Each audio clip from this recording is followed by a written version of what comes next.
Welcome back, everyone. Today we're going to be talking a bit about my background and the angle that I'm coming at this from so that you can understand a little bit better about who you're dealing with.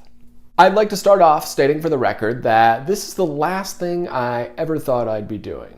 I was happy to infiltrate, happy to collect evidence, happy to distribute that evidence anonymously, and happy to go get any bad guys.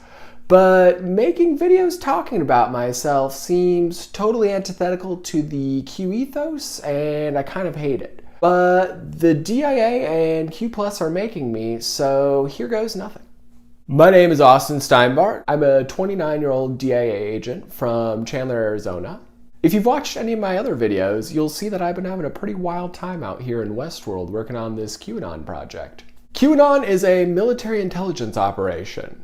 The first of its kind. One that uses space-age quantum technology to post messages from the future to internet forums in the present. It's kind of like that movie The Frequency with Dennis Quaid, except with a quantum computer. The main characters in this story are President Trump, Admiral Rogers, General Flynn, the DIA, myself, and Q+, the future commander of the future Space Force, augmenting himself with time-warping artificial intelligence and running point on this whole thing. Messages on the board serve several purposes.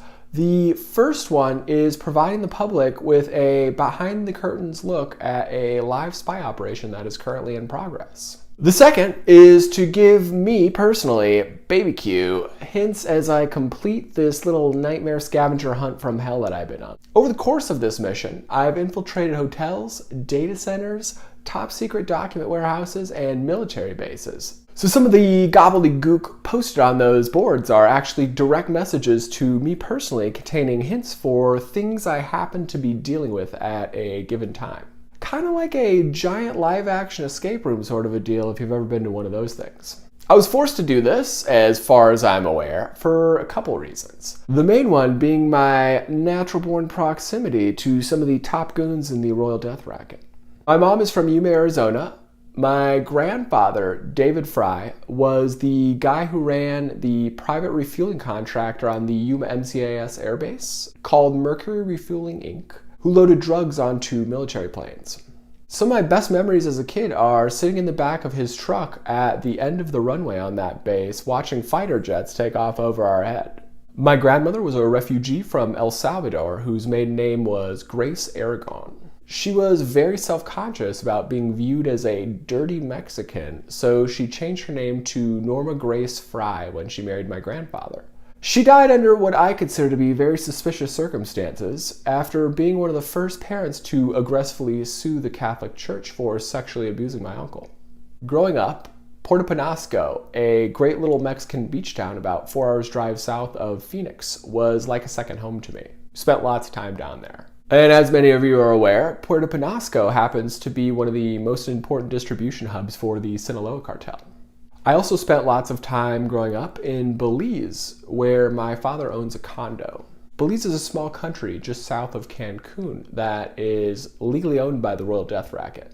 My dad spent much of his career working closely with major defense contractors. The director of engineering at Raytheon could attest to that. Growing up around the defense industry was a big influence on my life. I always wanted to be a fighter pilot.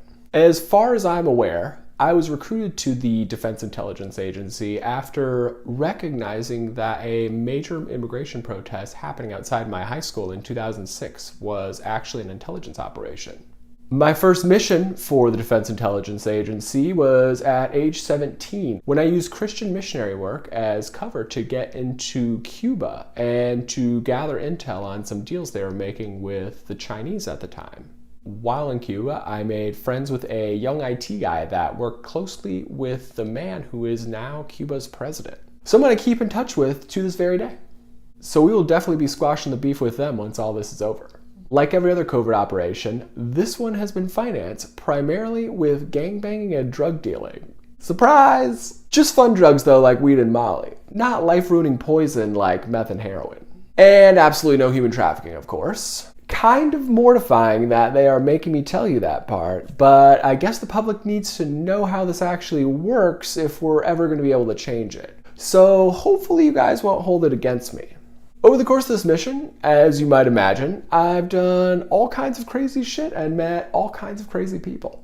I've been jumped, robbed, kidnapped, and even poisoned. My nose is still crooked from getting my face bashed in one time.